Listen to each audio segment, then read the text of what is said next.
figured I'd just do a quick run through in Python. This is in Jupyter Notebook of a recent project that I did. Uh, my first real paid data science experience.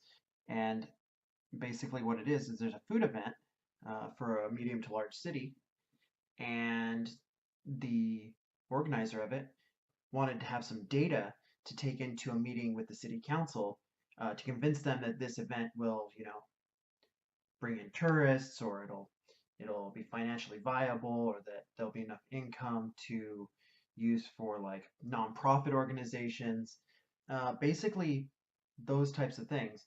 And so I want to go through some of that data.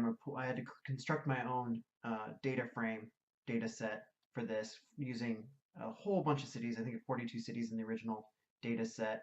We're going to use a smaller version of the data set. I think it had originally 31 or 32 columns of characteristics for each city, and then they were based on like one event for each city. So we have a whole bunch of city data with different food events that occurred nationwide, and they've all the characteristics, income, what day they were happening, whether they served alcohol, all included in these data frames.